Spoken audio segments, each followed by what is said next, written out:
क्योंकि मेरे अतिरिक्त भी मेरा कोई हो सकता है, यही भाव संसार है। इसलिए पहले सूत्र में बड़ी क्रांति है। पहली चिंगारी शिव फेंकते हैं तुम्हारी तरफ, और वो ये है कि तुम जान लो कि तुम ही बस तुम्हारे हो, बाकी कोई तुम्हारा नहीं। इससे बड़ा विषाद मन को पकड़ेगा, क्योंकि तुमने दूसरों के साथ बड़े संबंध बना रखे, बड़े सपने संजो रखे, दूसरों के साथ तुम्हारी बड़ी आशाएं जुड़ी हैं। मां देख रही है कि बेटा बड़ा होगा, बड़ी आशाएं जुड़ी हैं। बाप देख रहा है कि बेटा बड़ा होगा, बड़ी आशाएं जुड़ी हैं। और इन सारी आशाओं में तुम अपने को खो रहे हो। यही तुम्हारे पिता भी इन्हीं आशाओं को कर करके समाप्त हुए तुम्हारे लिए। तुमसे क्या उन्हें मिला? यही आशाएं कर करके तुम समाप्त हो जाओगे। तुम्हारे बेटे से तुम्हें कुछ मिलेगा ना, और तुम्हारा बेटा भी यही मूर्खता जारी रखेगा। वो अपने बेटों से आशाएं करेगा।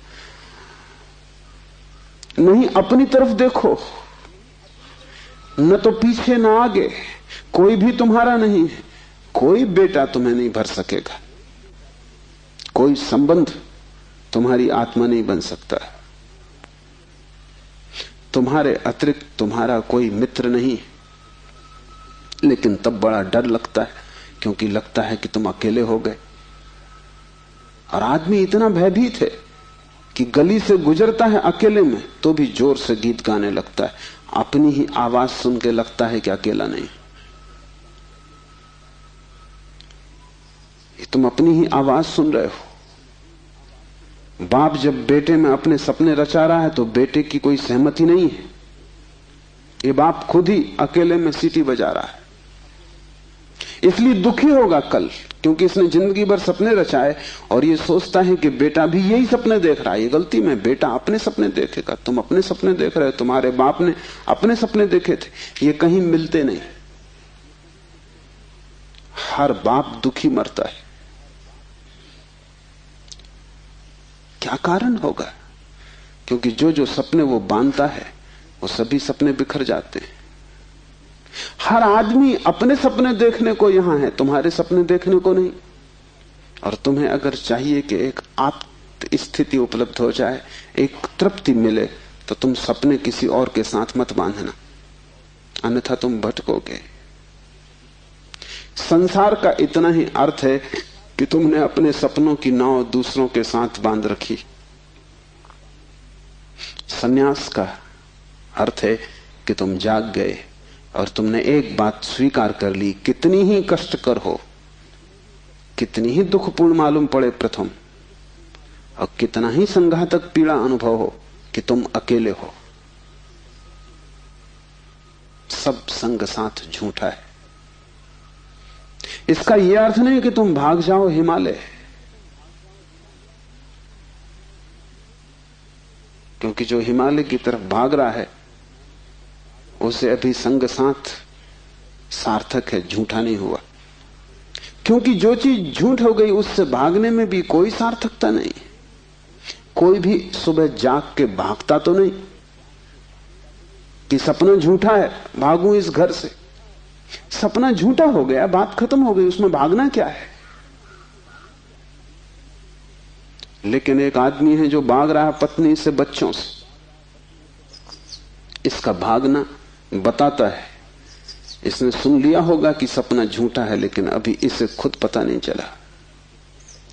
कल तक ये पत्नी की तरफ भागता था, पत्नी की तरफ पीठ करके भागता है, लेकिन दोनों ही अर्थों में पत्नी सार्थक थी।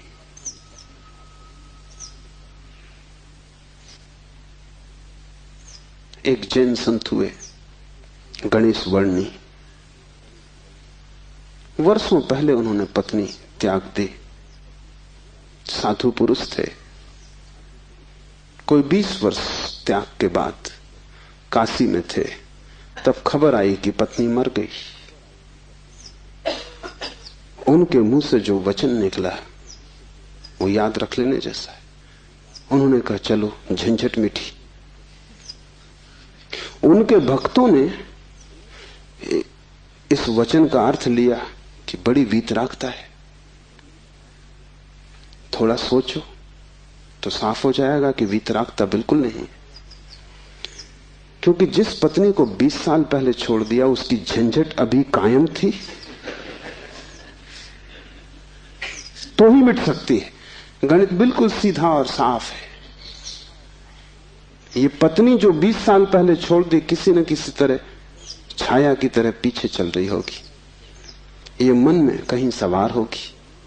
इसका उपद्रव कायम था। 20 साल भी इसके उपद्रव को मिटा नहीं पाए थे छोड़ने के बाद। ये मन सतत सोचता रहा होगा पक्ष में विपक्ष में। पत्नी के मरने पर ये वचन कि चलो झंझट मिटी, पत्नी के संबंध में कुछ भी नहीं बताते, सिर्फ पति के संबंध में बताते कि आदमी भाग तो गया छोड़कर, लेकिन छोड़ ना पाया।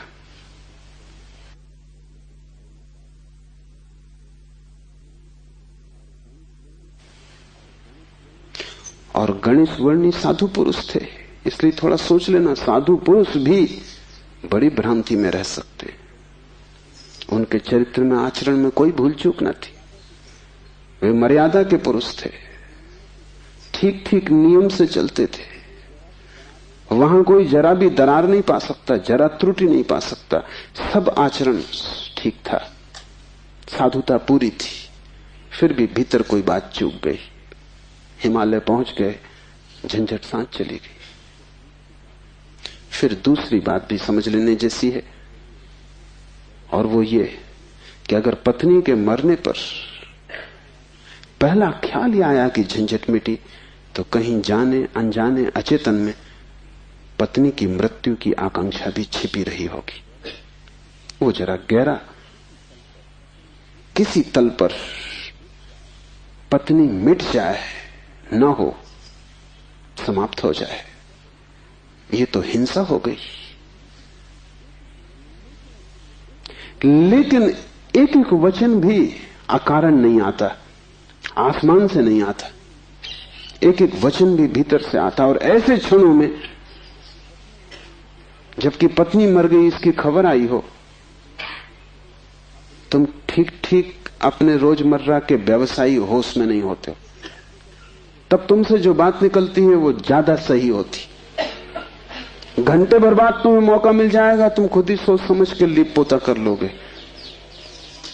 तुम फिर जो कहोगे वो बात झूठी हो जाएगी। लेकिन तत्क्षण उस क्षण में वर्णी चूक गए। वो जो 20 साल से उन्होंने चारों तरफ साधुता का व्यवस्था कर रखी थी, उस क्षण में भूल गए। जब वर्णी को ऐसा घट सकता है तो तुम्हें तो सहज ही घट सकता है। भागने से कुछ भी ना होगा, भागकर कोई भी कभी भाग नहीं पाया। लेकिन भक्त इसको न देख पाएंगे। उन्होंने तो वर्णी की कथा में इसको बड़े बहुमूल्य वचन की तरह संग्रहित किया है, ये सोच के कि देखो आदमी कैसा वीतराग है। तुम्हें पता भी नहीं हो सकता कि वीतरागता क्या है। तुम राग में जीते हो, तुम्हें विराग समझ में आता है, तुमसे जो विपरीत है वो समझ में आता है। तुम जानते हो कि तुम पत्नी को छोड़ के नहीं जा सकते, और ये आदमी छोड़ के चला गया, ये आदमी तुमसे बड़ा है, ये तुमसे विपरीत है, लेकिन तुमसे भिन्न नहीं। तुम पैर के बल खड़े हो, ये आदमी सिर के बल खड़ा है, लेकिन तुम्हारे मन में और इसके मन में रत्ती भर भी फर्क नहीं। खोज के देखो, तुम सभी सोचते हो कि पत्नी झंझट। तुम एक आध ऐसा पति पा सकते हो जो कहे पत्नी झंझट नहीं। पत्नी के सामने मत पूछना, एकांत में अकेले। मुल्ला नसरुद्दीन ने मुझे कहा है कि मैं भी कभी सुखी था, लेकिन ये मुझे पता ही तब चला जब मैंने विवाह कर लिया, और तब फिर बहुत देर हो चुकी थी।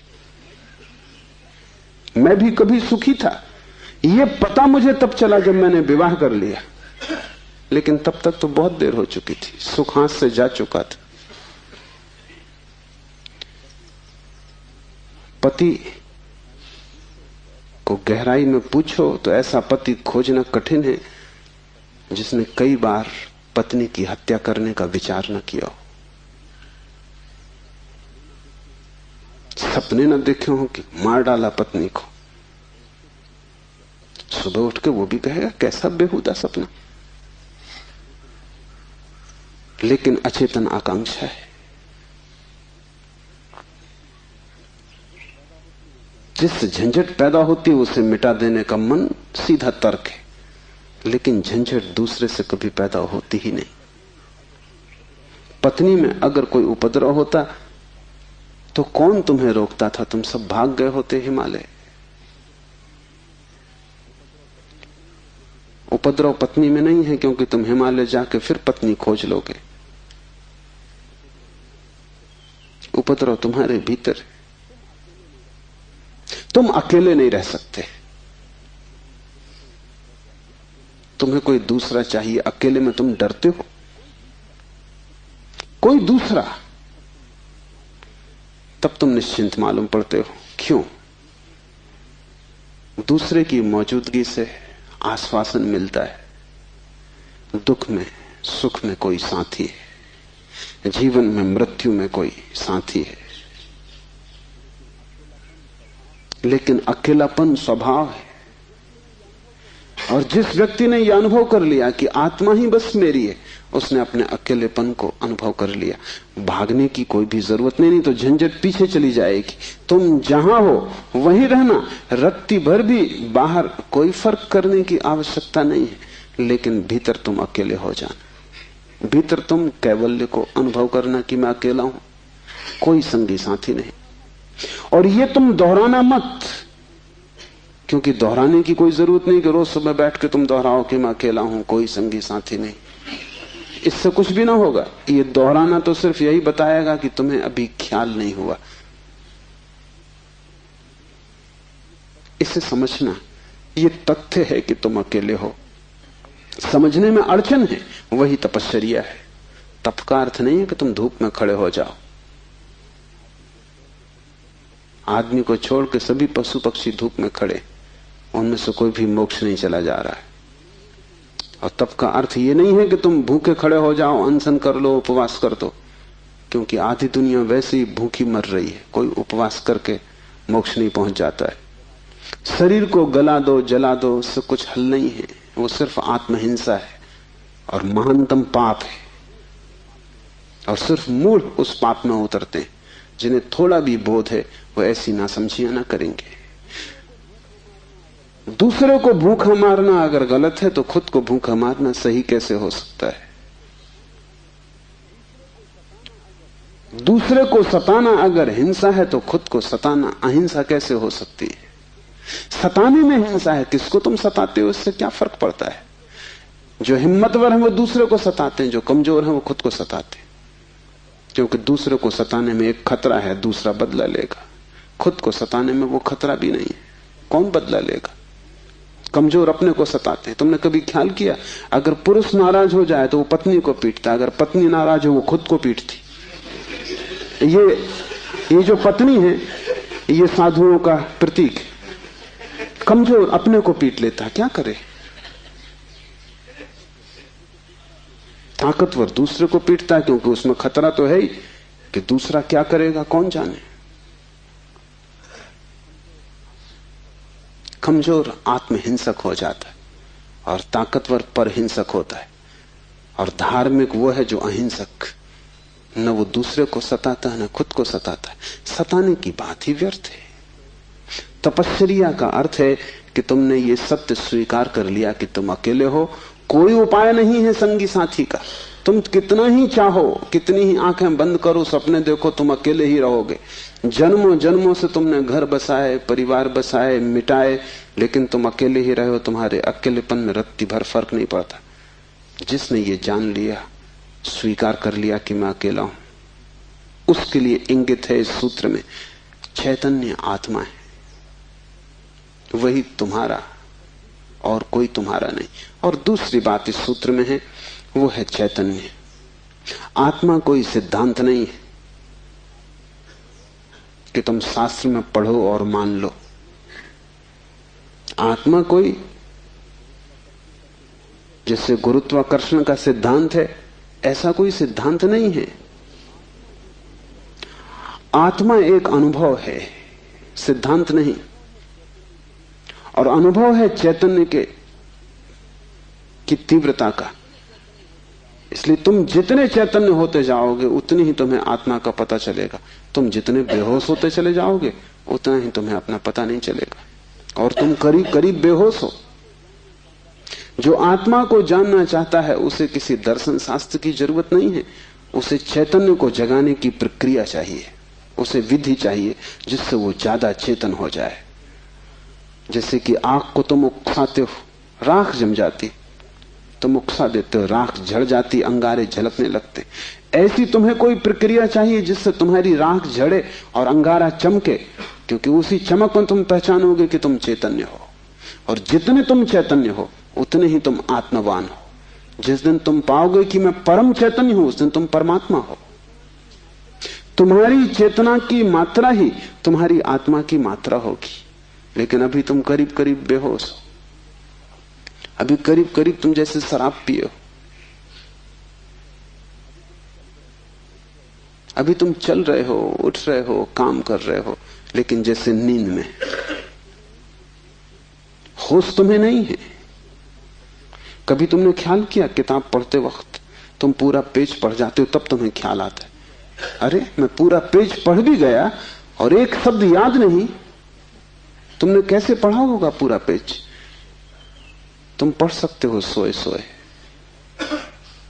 मन कहीं और रहा होगा, तुम पढ़ गए, तब तुम्हें होश पता चला कि ये तो पूरा पेज व्यर्थ गया। तुम कई बार रास्ते से चलते हो, तुम पूरा रास्ता चल जाते हो, तब तुम्हें ख्याल आता है कि तुम चल रहे हो। तुम काम करते हो और तुम्हें पता नहीं चलता कि तुम कर रहे हो। तुम बेहोशी में जी रहे हो, और चैतन्य आत्मा है। और तुम पूछते हो क्या आत्मा है? तुम चाहते हो कोई प्रमाण दे, तुम चाहते हो कोई सिद्ध करे, कोई तर्क से तुम्हें समझा दे तो तुम भी मान लो, नहीं तो तुम नास्तिक हो जाओगे। नास्तिकता बेहोशी का सहज परिणाम है, आस्तिकता होश का फल। जितना तुम्हारा होश बढ़ेगा, तो जरूरत नहीं है कि तुम मानो कि आत्मा है, क्योंकि कई ना समझ मान रहे हैं, उससे कुछ हल नहीं होता। इस मुल्क में तो सभी मानते हैं कि आत्मा है, लेकिन इससे क्या फर्क पड़ता है? तुम्हारे जीवन में कोई क्रांति इससे आती नहीं। शायद तुम इसलिए मान लेते हो कि हजारों साल से दोहराया जा रहा है। सुनते सुनते तुम्हारे कान पक गए,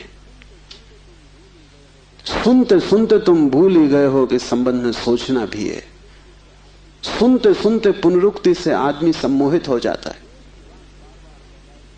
एक ही बात बार बार दोहराई चली जाए तो तुम भूल जाते हो कि वो संदेह किया जा सकता है, विचार किया जाता है। और फिर आत्मा है, इससे तुम्हें बड़ा संतोष भी मिलता है। शरीर मरेगा ये तुम्हें पता है, आत्मा नहीं मरेगी, इससे बड़ी हिम्मत बनती है। और आत्मा कभी नहीं मरेगी, अग्नि उसे जलाएगी नहीं, शस्त्र उसे छेदेंगे नहीं, मृत्यु उसका कुछ बिगाड़ ना सकेगी। इससे तुम्हें बड़ी सांत्वना मिलती, पर सांत्वना सत्य नहीं है। आत्मा को कोई न तो स्वीकार कर सकता है सिद्धांत की तरह, और न पुनरुक्ति की तरह कोई सम्मोहित हो सकता है। आत्मा को तो केवल वही लोग जान पाते हैं जो चैतन्य को बढ़ाते हैं।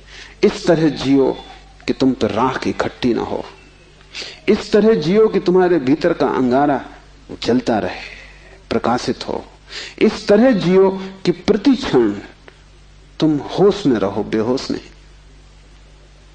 मुल्ला नसरुद्दीन को बच्चा पैदा हुआ, पहला ही लड़का था। नसरुद्दीन बड़ा खुश हुआ, अपने खास मित्र को बुलाया, खुशी मनाने दोनों शराब घर में गए। क्योंकि तुम एक ही खुशी जानते हो, बेहोशी। ये बड़े मजे की बात है। शिव, बुद्ध, महावीर, वे सब चिल्ला चिल्ला के कहते हैं कि दुनिया में एक ही आनंद है, वो है होश।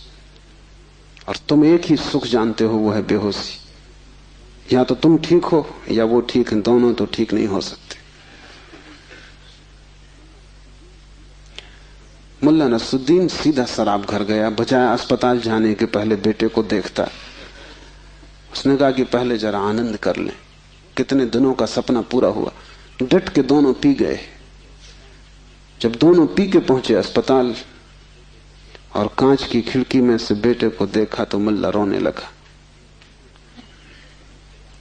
उसने अपने मित्र से कहा, पहली तो बात मेरे जैसा मालूम नहीं होता। अपना उन्हें पता नहीं है, अभी खुद की शक्ल भी वो पहचान ना सकेंगे, लेकिन मेरा जैसा नहीं मालूम होता। और दूसरी बात, बड़ा छोटा दिखाई पड़ता है। इतने छोटे बच्चे को लेके करेंगे भी क्या? ये बचेगा? मित्र ने कहा, मत घबराओ, जब मैं पैदा हुआ था तो मैं भी 3 ही पाउंड का था। नसरुद्दीन ने कहा, फिर तुम बचे?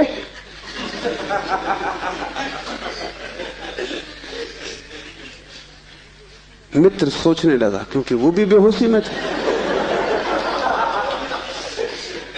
उसने कहा, पक्का नहीं कह सकता।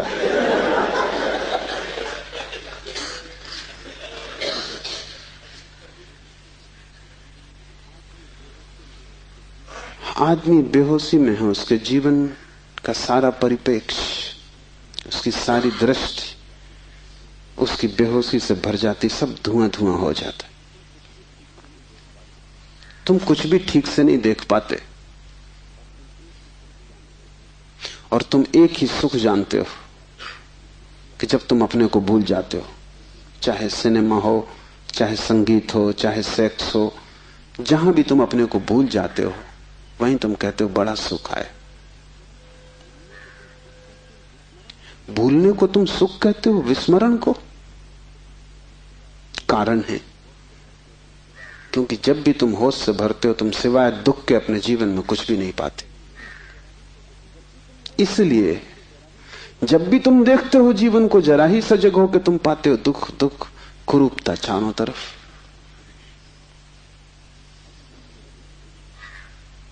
एक मेरे मित्र अविवाहित ही रह गए, उनसे मैंने पूछा कि क्या हुआ, कैसे चूक गए? तो उन्होंने कहा कि बड़ी अड़चन आई। जिस स्त्री को मैं प्रेम करता था, जब मैं शराब पी लेता तब वो मुझे सुंदर मालूम पड़ती, तब मैं शादी करने को राजी, लेकिन तब वो राजी नहीं। और जब मैं होश में होता तब मैं राजी नहीं, तब वो राजी होती थी। इसलिए चूक गए, कोई उपाय ना हुआ, मेल ना हो सका। तुम जब भी आंख खोल कर देखोगे सब तरफ कुरूपता और दुख पाओगे। जब तुम बेहोश होते हो तब सब ठीक लगता है। इसलिए तुम्हें तकलीफ मालूम पड़ती, चैतन्य आत्मा असंभव। इसलिए दुख से गुजरना होगा। उसको ही तपश्चर्या कहा है। जब कोई व्यक्ति जागना शुरू करता है तो पहले तो उसे दुख में से ही गुजरना होगा, क्योंकि तुमने जन्मों जन्मों तक दुख अपने चारों तरफ निर्मित किए हैं। कौन उनसे गुजरेगा तुम अगर न गुजरे तो? इसको हमने कर्म कहा है। कर्म का कुल इतना ही अर्थ है कि जन्मों जन्मों तक हमने चारों तरफ दुख निर्मित किए, जाने अनजाने हमने दुख की फसल बोई है, काटेगा कौन? तो जब भी तुम होश में आते हो तुम्हें फसल दिखाई पड़ती, बड़ी लंबी, इस खेत से तुम्हें गुजरना पड़ेगा। डर के मारे तुम वहीं बैठ जाते हो, फिर आंख बंद करके शराब पी लेते हो कि ये तो बहुत झंझट का काम है। लेकिन जितनी तुम शराब पीते हो उतनी ये फसल बढ़ती जाती। हर जन्म तुम्हारे कर्म की श्रृंखला में कुछ और जोड़ जाता है, घटाता नहीं। तुम और भी गर्त में उतर जाते हो, नरक और करीब आ जाता है। होश से भरोगे तो पहला तो घटना ये घटने ही वाली है कि तुम्हारे जीवन में चारों तरफ दुख दिखाई पड़ेगा, नरक, क्योंकि तुमने वो निर्मित किया है। और अगर तुमने हिम्मत रखी, साहस रखा और तुम उस दुख से गुजर गए, तो जिस दुख से तुम सचेतन रूप से गुजर जाओगे वो फसल कट गई। उन दुखों से तुम्हें न गुजरना पड़ेगा फिर। और अगर एक बार तुम सारी दुख की श्रृंखला से गुजर जाओ, कर्म की श्रृंखला से, क्योंकि वो तुम्हारी आत्मा के चारों तरफ बंधी हुई जंजीरें, अगर तुम उन सब से गुजर जाओ और होश न खो और हिम्मत जारी रखो कि कोई फिक्र नहीं, जितना दुख मैंने पैदा किया है मैं गुजरूंगा, मैं अंत तक जाऊंगा। मैं उस प्रथम घड़ी तक जाना चाहता हूं जब मैं निर्दोष था और दुख की यात्रा शुरू ना हुई थी, जब मेरी आत्मा परम पवित्र थी और मैंने कुछ भी संग्रह न किया था दुख का। मैं उस समय तक प्रवेश करूंगा ही, चाहे कुछ भी परिणाम हो, कितना ही दुख, कितनी ही पीड़ा। अगर तुमने इतना साहस रखा तो आज नहीं कल दुख से पार होकर तुम उस जगह पहुंच जाओगे जहां शिव का सूत्र तुम्हें समझ में आएगा, चैतन्य आत्मा है। और एक बार तुम अपने भीतर के चैतन्य में प्रतिष्ठित हो जाओ, फिर तुमसे कोई दुख पैदा नहीं होता, क्योंकि बेहोश आदमी अपने चारों तरफ दुख पैदा करता है। तुमने देखा है शराबी को चलते हुए रास्ते पर वो कैसा डगमगाता है? ऐसी तुम्हारी जिंदगी है, कहीं पैर रखते हो कहीं पड़ता है, कहीं जाना चाहते हो कहीं पहुंच जाते हो, कुछ करना चाहा था कुछ और ही हो जाता है, कुछ कहने निकले थे कुछ और ही कह के घर लौट आते हो। इसे तुम रोज देख रहे हो, फिर भी तुम समझ नहीं पाते कि क्यों हो रहा है। तुम गए थे किसी से क्षमा मांगने और झगड़ा करके वापस आ गए। होश में हो तुम बात प्रेम की कर रहे थे, दुश्मनी हो गई।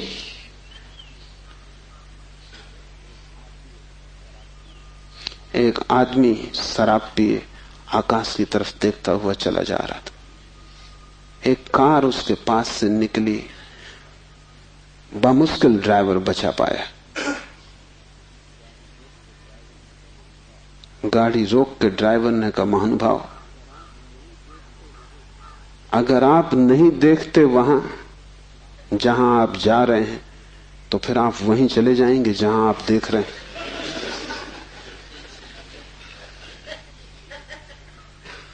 और हमें कुछ पता भी नहीं कि हम कहां जा रहे हैं, क्यों जा रहे हैं, कहां देख रहे हैं, क्यों देख रहे हैं, चले जा रहे हैं। क्योंकि एक बेचैनी है भीतर जो बैठने भी नहीं देती, एक शक्ति है भीतर जो चलाए चली जाती है। फिर हम जो भी करते वो सबके उल्टे परिणाम आते हैं। लोग मेरे पास आते हैं, वो कहते हैं हमने बदी तो कभी की नहीं, नेकी की और फल बदी मिल रहा है। ऐसा हो नहीं सकता कि तुम नेकी करो फल में बदी मिले। ऐसा हो नहीं सकता कि तुम आम के बीज बो और नीम के फल लगे। ऐसा हो नहीं सकता। इतना ही हो सकता है कि तुम ऐसे बेहोशी में बोए होगे, बोए तुमने नीम के ही फल, तुम होश में न थे, क्योंकि वृक्ष थोड़ी झूठ बोलेगा। तुम ही कहीं बोते वक्त भूल में पड़े होगे। तुम जब नेकी भी करते हो तब भी तुम्हारा नेकी करने का मन नहीं होता। तुम सच भी बोलते हो तो तुम दूसरे को चोट पहुंचाने के लिए सच बोलते हो। तुम सच बोलते हो दूसरे के अपमान के लिए। तुम सच बोलते हो जैसे तुम सच का उपयोग एक घातक हथियार की तरह कर रहे हो। तुम्हारे सत्व कड़वे होते, सत्य के कड़वे होने की कोई भी जरूरत नहीं, लेकिन मजा तुम्हें कड़वेपन में है, सत्य में तुम्हें मजा भी नहीं है। तुम्हारा झूठ सदा मीठा होता है, तुम्हारा सत्य सदा कड़वा होता है। बात क्या है? क्या कड़वापन सत्य का स्वभाव है? क्या मिठास झूठ का हिस्सा है? नहीं। झूठ को तुम चलाना चाहते हो, तुम उसे मीठा बनाते हो, क्योंकि अगर वो मीठा ना होगा तो चलेगा नहीं। एक तो झूठ चलना मुश्किल, मिठास के सहारे ही चलेगा। जैसे कड़वी दवा की गोली पर हम मीठी परत चढ़ा देते, बच्चा मीठी गोली समझ के खा लेता है, और जब तक कड़वेपन का पता चलता है तब तक गोली भीतर जा चुकी है। तुम झूठ को मीठा बनाते हो क्योंकि तुम झूठ चलाना चाहते हो। तुम सत्य को कड़वा बनाते हो क्योंकि सत्य से तुम केवल चोट करना चाहते हो, उसको चलाना नहीं चाहते। तुम सत्य बोलते ही तब हो जब तुम सत्य का इस तरह उपयोग कर सको कि वो झूठ से बदतर साबित हो, तभी तुम बोलते हो। तुम बेहोश हो, तुम्हारे कृत्यों का तुम्हें कुछ पता नहीं है कि तुम क्या कर रहे हो। इसे थोड़ा होशपूर्वक देखना शुरू करो। जो तुम बोलना चाहते हो वही बोले या तुम कुछ और बोल गए? क्या तुमने यही सोचा था बोलने के लिए जो तुम बोले? मार्क ट्वेन लौटता था एक रात, उसकी पत्नी ने पूछा, घर आया तो पत्नी ने पूछा कैसा रहा व्याख्यान? वो व्याख्यान देने गया था। उसने कहा कौन सा व्याख्यान? जो मैंने तैयार किया था वो, या जो मैंने वहां दिया वो, या जो मैं चाहता था कि देता वो? कौन सा व्याख्यान? एक तो आदमी तैयार करता है और एक आदमी फिर जो देता है, उसमें बड़ा फर्क है। और फिर एक जो घर लौटते वक्त तो सोचता है दिया होता है। वो तीनों अलग अलग हैं। होश में हो। सब निशाने तुम्हारे चूक जाते हैं। तुम्हारी जिंदगी में कभी भी कोई निशाना लगा? आंख बंद करके भी आदमी तीर चलाता रहे तो कभी ना कभी निशाना लगेगा। मैंने सुना है कि अगर बंद घड़ी भी दीवार पे टंगी रहे तो 24 घंटे में 2 बार सही समय बताएगी। तुम्हारी जिंदगी में ऐसा भी नहीं आया कि 2 बार भी तुमने सही समय बताया होता। तुम बंद घड़ी से गए बीते हो। अंधेरे में भी आदमी तीर चलाता रहे तो कभी ना कभी निशान पे लग जाएगा। तुम खुली आंख से होश में प्रकाश में तीर चलाते हो, कभी निशाने पे नहीं लगता। क्या बात होगी? मुल्ला नसरुद्दीन को बड़ा शौक था हिरन की शिकार करने का। तीसरी बार जब वो शिकार करने जंगल पहुंचा और जंगल के विश्राम गृह में उसने अपना सामान रखा और तैयारी की, और जब सूटकेस खोला तो उसमें एक बड़ी फोटो रखी थी और पत्नी ने उस फोटो के नीचे लिखा था, मुल्ला हिरन इस तरह का होता है। उन्हें शिकार का शौक था लेकिन हिरन का पता नहीं था। तुम कुछ भी मार मूर के घर आ जाओगे, हिरन ठीक से फोटो देख लेना। तुम सब जगह चूक गए हो। वही तुम्हारे जीवन का दुख है और चूकने का कुल कारण है कि तुम होश में नहीं हो। इसलिए जो भी करो होशपूर्वक करो। उठो तो भी होशपूर्वक, चलो तो भी होशपूर्वक। महावीर ने कहा है विवेक से चलो, विवेक से बैठो, विवेक से भोजन करो, विवेक से बोलो, विवेक से सो तक। महावीर से कोई पूछता है कि साधु कौन, तो महावीर ने कहा जो अमूर्छित है। और असाधु कौन, तो महावीर ने कहा जो मूर्छित है। जो सोया सोया जी रहा है वो असाधु, जो जागा जागा जी रहा है वो साधु। यही शिव कह रहे हैं, चैतन्य आत्मा। चैतन्य को बढ़ाओ। धीरे धीरे आत्मा की झलक तुम्हारे जीवन में आनी निश्चित है। दूसरा सूत्र है ज्ञानम बंधा। ज्ञान बंध है। बड़ी हैरानी का सूत्र है। ज्ञान के बहुत अर्थ हैं। एक तो जब तक तुम इस ज्ञान से भरे हो कि मैं हूं, तब तक तुम अज्ञान में रहोगे,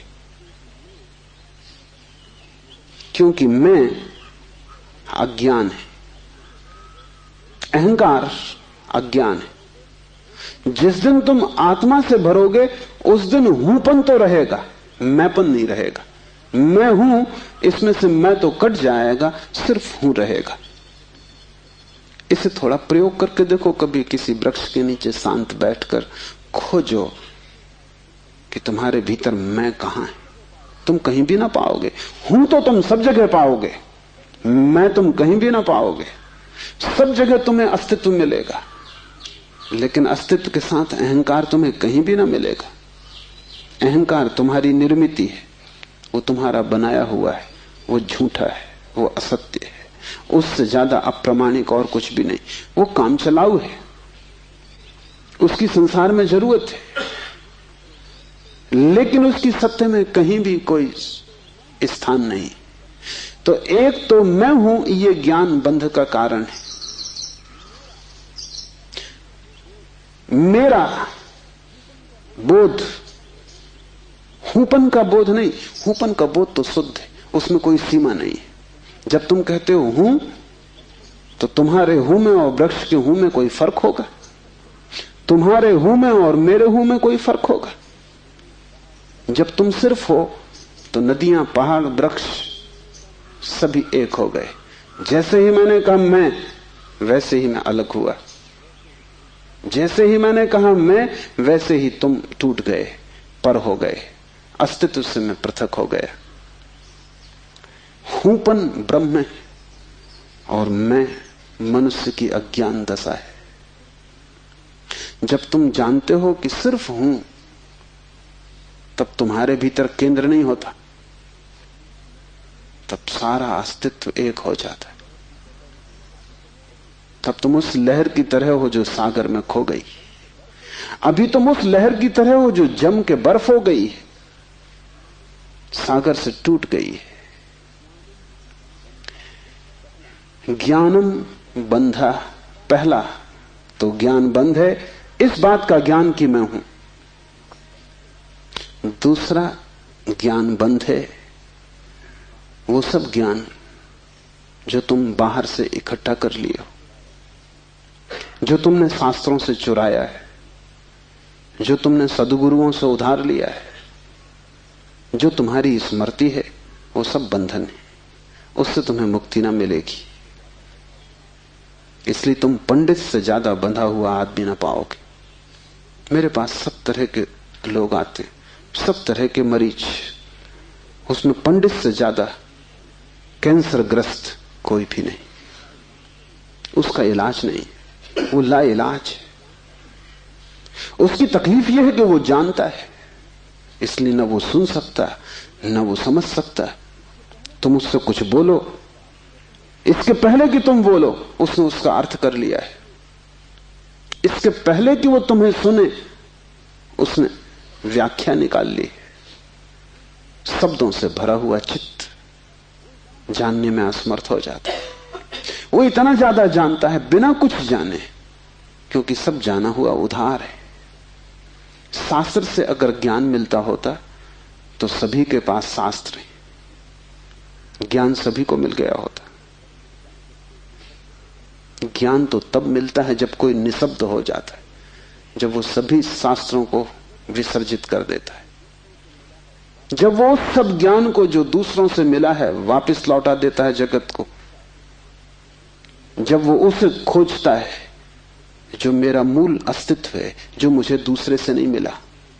इसे थोड़ा समझो, तुम्हारा शरीर तुम्हें मां और पिता से मिला है।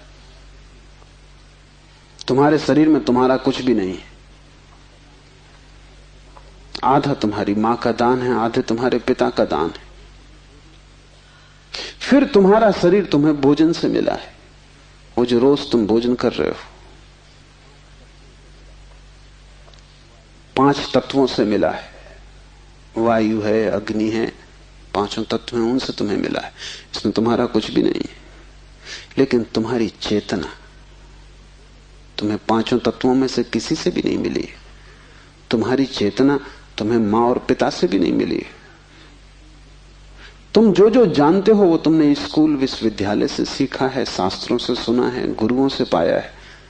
वो तुम्हारे शरीर का हिस्सा है, तुम्हारी आत्मा का नहीं। तुम्हारी आत्मा तो वही है जो तुम्हें किसी से भी नहीं मिली। जब तक तुम उस शुद्ध तत्व को न खोज लोगे जो निपट तुम्हारा है, जो तुम्हें किसी से भी नहीं मिला है, न मां ने दिया, न पिता ने, न समाज ने, न गुरु ने, न शास्त्र ने, वही तुम्हारा स्वभाव है। ज्ञान बंद है क्योंकि वो तुम्हें इस स्वभाव तक न पहुंचने देगा। ज्ञान ने ही तुम्हें बांटा है। तुम कहते हो मैं हिंदू, तुमने कभी सोचा कि तुम हिंदू क्यों हो? तुम कहते हो मैं मुसलमान, तुमने कभी विचारा कि तुम मुसलमान क्यों हो? हिंदू और मुसलमान में फर्क क्या है? क्या उनका खून निकाल के कोई डॉक्टर परीक्षा करके बता सकता है कि हिंदू का खून है, ये मुसलमान का खून? क्या उनकी हड्डियां काट के कोई बता सकता है कि हड्डी मुसलमान से आती है कि हिंदू से आती है? कोई उपाय नहीं। शरीर की जांच से कुछ भी पता न चलेगा, क्योंकि दोनों के शरीर 5 तत्वों से बनते हैं। लेकिन अगर उनकी खोपड़ी की जांच करो तो पता चल जाएगा कि कौन हिंदू है कौन मुसलमान है, क्योंकि दोनों के शास्त्र अलग, दोनों के सिद्धांत अलग, दोनों के शब्द अलग। शब्दों का भेद है तुम्हारे बीच। तुम हिंदू हो क्योंकि तुम्हें एक तरह का ज्ञान मिला जिसका नाम हिंदू, दूसरा जैन है क्योंकि उसे दूसरे तरह का ज्ञान मिला जिसका नाम जैन। तुम्हारे बीच जितने फासले हैं, दीवालें हैं, वो ज्ञान की दीवालें, और सब ज्ञान उधार। तुम एक मुसलमान बच्चे को हिंदू के घर में रख दो, वो हिंदू की तरह बड़ा होगा, वो ब्राह्मण की तरह जनेऊ धारण करेगा, वो उपनिषद और वेद के वचन उद्धृत करेगा। और तुम एक हिंदू के बच्चे को मुसलमान के घर रख दो, वो कुरान की आयत दोहराएगा।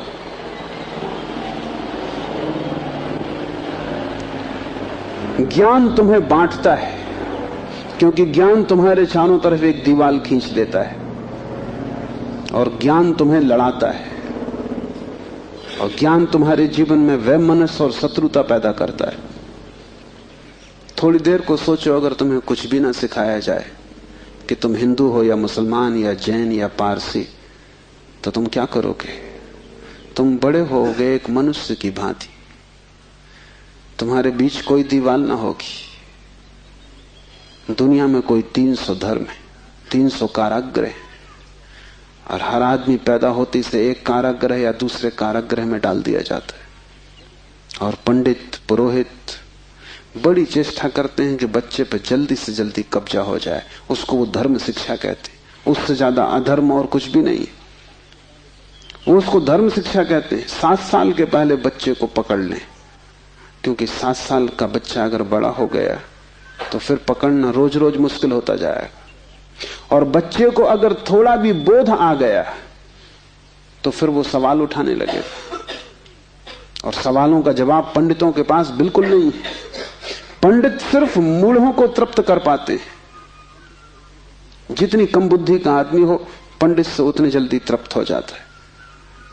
वो एक प्रश्न पूछता, उत्तर मिल जाता है। तुम जाते हो पंडित से पूछते हो संसार को किसने बनाया, वो कहता भगवान ने। तुम प्रसन्न घर लौटाते हो बिना पूछे कि भगवान को किसने बनाया। अगर तुम दूसरा प्रश्न पूछते, पंडित नाराज हो जाते, क्योंकि उसका उसे भी पता नहीं, किताब में वो लिखा नहीं।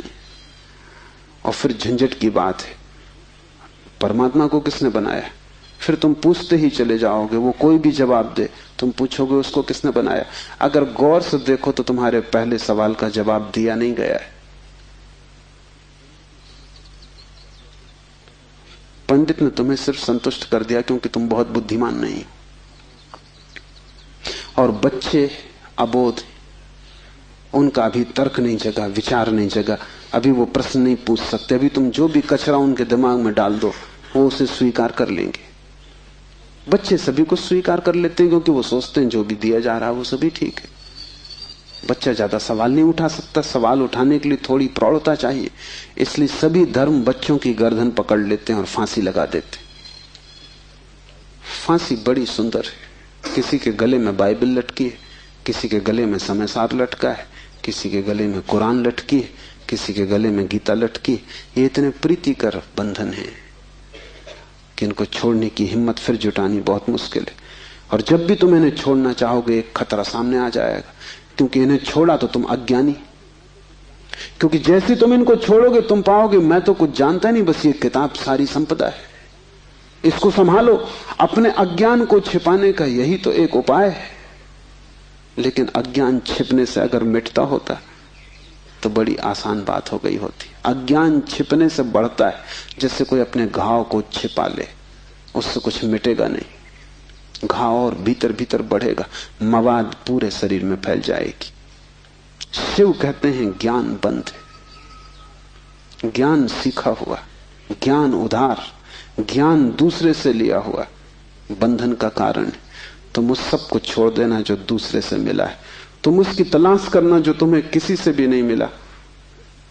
तुम उसकी खोज में निकलना, उस चेहरे की खोज में जो तुम्हारा है। तुम्हारे भीतर छिपा हुआ एक झरना है चैतन्य का, जो तुम्हें किसी से भी नहीं मिला, जो तुम्हारा स्वभाव है, जो तुम्हारी निज संपदा है, निजत्व है, वही तुम्हारी आत्मा है। तीसरा सूत्र है योनि वर्ग और कला शरीर है। योनि से अर्थ है प्रकृति, इसलिए हम स्त्री को प्रकृति कहते हैं। स्त्री शरीर देती है, वो प्रकृति की प्रतीक है। और कला का अर्थ है कर्ता का भाव। एक ही कला है, वो कला है संसार में उतरने की कला, और वो है कर्ता का भाव। इन दो चीजों से मिलकर तुम्हारा शरीर निर्मित होता है। तुम्हारे कर्ता का भाव, तुम्हारा अहंकार, और प्रकृति से मिला हुआ शरीर। अगर तुम्हारे भीतर कर्ता का भाव है तो तुम्हें योग्य शरीर प्रकृति देती चली जाएगी। इसी तरह तुम बार बार जन्मे हो। कभी तुम पशु थे, कभी पक्षी थे, कभी वृक्ष थे, कभी मनुष्य। तुमने जो चाहा है वो तुम्हें मिला है। तुमने जो आकांक्षा की है, तुमने जो कर्तृत्व की वासना की है, वही घट गया है। तुम्हारे कर्तृत्व की वासना घटना बन जाती है, विचार वस्तुएं बन जाते। इसलिए बहुत सोच विचार के वासना करना, क्योंकि सभी वासनाएं पूरी हो जाती हैं देर अबेर। अगर तुम बहुत बार देखते हो आकाश में पक्षी को और सोचते हो कैसी स्वतंत्रता पक्षी को, खास हम पक्षी होते, देर न लगेगी, जल्दी तुम पक्षी हो जाओ। तुम अगर देखते हो एक कुत्ते को संभोग करते हुए और तुम सोचते हो कैसी स्वतंत्रता, कैसा सुख, जल्दी ही तुम कुत्ते हो जाओ। तुम जो भी वासना अपने भीतर संग्रहित करते हो वो बीज बन जाती। प्रकृति तो केवल शरीर देती है, कलाकार तो तुम ही हो, स्वयं को निर्माण करने वाले। अपने शरीर को तुमने ही बनाया है, ये कला का अर्थ है। कोई तुम्हें शरीर नहीं दे रहा है, तुम्हारी वासना ही निर्मित करती है। तुमने कभी ख्याल किया, रात तुम सोते हो तो आखिरी जो विचार होता है सोते समय, वही सुबह उठते वक्त पहला विचार होगा। रात भर तुम सोए रहे, वो बीज की तरह विचार भीतर पड़ा रहा, जो अंतिम था वो सुबह प्रथम होगा। तुम मरोगे इस शरीर से, आखिरी मरते क्षण में तुम्हारे सारे जीवन की वासना संग्रहित होकर बीज बन जाएगी। वही बीज नया गर्भ बन जाएगा। जहां से तुम मिटे वहीं से तुम फिर शुरू हो जाओगे। तुम जो भी हो ये तुम्हारा ही कृत्य है, किसी दूसरे को दोष मत देना। यहां कोई दूसरा है भी नहीं जिसको दोष दिया जा सके। ये तुम्हारे ही कर्मों का संचित फल है। तुम जो भी हो, सुंदर कुरूप, दुखी सुखी, स्त्री पुरुष, तुम जो भी हो, ये तुम्हारे ही कृत्यों का फल है। तुम ही हो कलाकार अपने जीवन के। मत कहना कि भाग्य ने बनाया है, क्योंकि वो धोखा है। उस भांति तुम जिम्मेवारी किसी और पर टाल रहे हो। मत कहना कि परमात्मा ने भेजा है। तुम परमात्मा पर जिम्मेदारी मत डालना, क्योंकि ये तरकीब है खुद के दायित्व से बचने की। इस कारागृह में तुम अपने ही कारण हो। जो व्यक्ति इस बात को ठीक से समझ लेता है कि अपने ही कारण मैं यहां हूं, उसके जीवन में क्रांति शुरू हो जाती। शिव कह रहे हैं योनि वर्ग और कला शरीर है। प्रकृति तो सिर्फ योनि है, वो तो सिर्फ गर्भ है। तुम्हारा अहंकार उस योनि में बीज बनता है। तुम्हारे कर्तृत्व का भाव कि मैं ये करूं, मैं ये पाऊं, मैं ये हो जाऊं, उसमें बीज बनता है। और जहां भी तुम्हारे कर्तृत्व की कला और प्रकृति की योनि का मिलन होता है, शरीर निर्मित हो जाता है। इसलिए बुद्ध पुरुष कहते हैं सभी वासनाओं को छोड़ दो, तभी तुम मुक्त हो सकोगे। तुमने अगर स्वर्ग की वासना की तो तुम देवता हो जाओगे, लेकिन वो भी मुक्ति ना होगी, क्योंकि वासनाओं से कभी भी अशरीर की स्थिति पैदा नहीं होती। सभी वासनाओं से शरीर निर्मित होते हैं। जब तक तुम निर्वासना को उपलब्ध नहीं हो, जब तक तृष्णा तुमने पूरी ही नहीं छोड़ दी, तब तक तुम नए शरीरों में भटकते रहोगे। और शरीर के ढंग अलग हों, शरीर की मौलिक स्थिति एक ही जैसी है। शरीर के दुख समान है, चाहे पक्षी का शरीर हो चाहे आदमी का शरीर हो, दुखों में कोई भेद नहीं है। क्योंकि मौलिक दुख है आत्मा का शरीर में बंध जाना। मौलिक दुख है कारागृह में प्रविष्ट हो जाना। फिर कारागृह की दीवारें वर्तुलाकार हैं कि त्रिकोण हैं कि चौकोन हैं, उससे कोई हल नहीं होता, उससे कुछ फर्क नहीं पड़ता है। तुम भला सोचते हो फर्क पड़ता है। एक मेरे मित्र हैं, ड्राइंग के शिक्षक हैं, उन्हें जेल हो गई। लौटे 3 साल बाद तो मैंने उनसे पूछा कैसे रहे दिन, कैसे कटे दिन। उन्होंने कहा और तो सब ठीक था, लेकिन मेरी कोठरी के कोने 90 कोण के नहीं थे। वो ड्राइंग के शिक्षक हैं, उनकी बुद्धि, वो 90 कोण के नहीं थे कोठरी के कोने। उनकी असली तकलीफ 3 साल यही रही, क्योंकि उसी कोठरी में रहना और बार बार देखना वो कोना, वो 90 कोण का नहीं। तो जो बात उन्होंने मुझसे कही वो ये कि तो और तो सब ठीक था, बाकी कुछ अड़चन ना थी, लेकिन कोने ठीक 90 के नहीं थे। कोने 90 के हों कि 90 के ना हो, इससे क्या बुनियादी फर्क पड़ेगा। कारागृह कारागृह, पक्षी का शरीर के आदमी का बहुत फर्क नहीं पड़ता। बंद तुम हो गए वही दुख है, बंध गए तुम वही दुख है। वासना बांधती, वासना है रज्जु जिससे हम बंधते हैं। और ध्यान रखना, तुम्हारे अतिरिक्त और कोई जिम्मेवार नहीं है। उद्धमो भैरवा, चौथा सूत्र है उद्धम ही भैरव है। उद्धम उस आध्यात्मिक प्रयास को कहते हैं जिससे तुम इस कारागृह के बाहर होने की चेष्टा करते हो। भैरव शब्द पारिभाषिक है। भा का अर्थ है भरण, रा का अर्थ है रवण, वा का अर्थ है वमन। भरण का अर्थ है धारण, रवण का अर्थ है संहार और वमन का अर्थ है फैलाना। भैरव का अर्थ है ब्रह्म, जो धारण किए है, जो संभाले है, जिसमें हम पैदा होंगे और जिसमें हम मिटेंगे, जो विस्तार है और जो ही संकोच बनेगा, जो सृष्टि का उद्भव है और जिसमें प्रलय होगा। मूल अस्तित्व का नाम भैरव है। शिव कहते हैं उद्धम ही भैरव है। और जिस दिन भी तुमने आध्यात्मिक जीवन की चेष्टा शुरू की, तुम भैरव होने लगे, तुम परमात्मा के साथ एक होने लगे। तुम्हारी चेष्टा की पहली किरण और तुमने सूरज की तरफ यात्रा शुरू कर दी। पहला ख्याल तुम्हारे भीतर मुक्त होने का, और ज्यादा दूर नहीं है मंजिल, क्योंकि पहला कदम करीब करीब आधी यात्रा है। उद्धम भैरव है। पाओगे देर लगेगी, मंजिल पहुंचने में समय लगेगा, लेकिन तुमने चेष्टा शुरू की और तुम्हारे भीतर बीज आरोपित हो गया कि मैं उठूं इस कारागृह के बाहर, मैं जाऊं शरीर से मुक्त हूं, मैं हटूं वासना से, मैं अब और बीज न बोऊं इस संसार को बढ़ाने के, मैं और जन्मों की आकांक्षा न करूं। तुम्हारे भीतर जैसे ही ये भाव सघन होना शुरू हुआ कि अब मैं मूर्छा को तोड़ूं और चैतन्य बनूं, वैसे ही तुम भैरव होने लगे,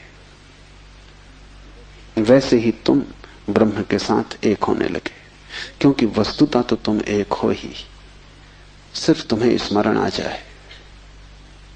मूलतः तो तुम एक हो ही, तुम उसी सागर के झरने हो, तुम उसी सूरज की किरण हो, तुम उसी महाआकाश के एक छोटे से खंड हो।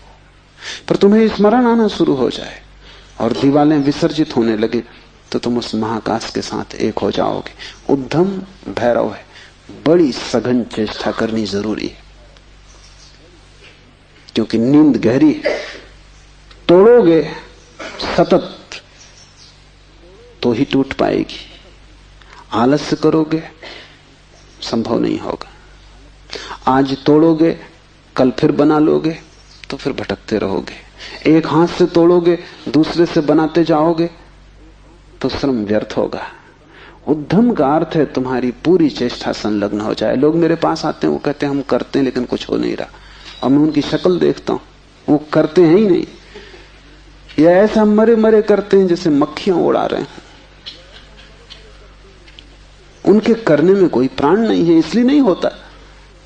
लेकिन वो आते ऐसे हैं जैसे कि वो परमात्मा पे कोई बड़ी कृपा कर रहे हैं कि करते हैं और नहीं हो रहा, तो शिकायत लेके आए कि कहीं कुछ गड़बड़ हो रही, कहीं कोई अन्याय हो रहा है, कि दूसरों को हो रहा है हमें नहीं हो रहा। इस जगत में अन्याय होता ही नहीं। इस जगत में जो भी होता है न्याय है, क्योंकि यहां कोई आदमी नहीं बैठा है न्याय अन्याय करने को। जगत में तो नियम है, उन्हीं नियमों का नाम धर्म है। तुम अगर इस क्षेत्र से चले गिरोगे, टांग टूट जाएगी, तो तुम जाके अदालत में ये नहीं कहोगे कि गुरुत्वाकर्षण के कानून पर एक मुकदमा चलाता हूं, तो अदालत कहेगी तुम तिरछे मत चलते। गुरुत्वाकर्षण तुम्हें गिराने में उत्सुक नहीं है, न तुम्हें संभालने में उत्सुक है। तुम जब सीधे सीधे चलते हो वही तुम्हें संभालता है, जब तुम तिरछे चलते हो वही तुम्हें गिराता है। न गिराने की उसकी कोई आकांक्षा है, न संभालने की। तटस्थ है जगत का नियम, उस तटस्थ नियम का नाम धर्म है। उसको हिंदुओं ने रित कहा है। वो परम नियम है, वो तुम्हारी तरफ पक्षपात नहीं करता कि किसी को गिरा दे किसी को उठा दे। तुम जैसे ही ठीक चलने लगते हो वो तुम्हें संभालता है, तुम गिरना चाहते हो वो तुम्हें गिराता है। वो हर हालत में उपलब्ध है। तुम जैसा भी उसका उपयोग करना चाहते हो वो तुम्हें खुला है, उसके द्वार बंद नहीं है। तुम सिर ठोकना चाहते हो दरवाजे से, सिर ठोक लो। तुम दरवाजा खोल के भीतर जाना चाहते हो, भीतर चले जाओ। वो तटस्थ है। उद्यम भैरव है, महान श्रम चाहिए। उद्यम का अर्थ है प्रगाढ़ श्रम, तुम्हारी समग्रता लग जाए श्रम में, उसका नाम उद्यम है। और तब देर न लगी कि तुम्हारे भैरव हो जाने में। शक्ति चक्र के संधान से विश्व का संहार हो जाता है, 5वां सूत्र है। और अगर तुमने ठीक उद्यम किया, अगर तुमने अपनी संपूर्ण ऊर्जा को संलग्न कर दिया चेष्टा में, सत्य की खोज, परमात्मा की खोज या आत्मा की खोज में, तो तुम्हारे भीतर जो शक्ति का चक्र है वो पूर्ण हो जाता है। अभी तुम्हारे भीतर शक्ति का चक्र पूर्ण नहीं है, कटा बटा है। वैज्ञानिक कहते हैं कि बुद्धिमान से बुद्धिमान आदमी भी अपनी 15% से ज्यादा प्रतिभा का उपयोग नहीं करता।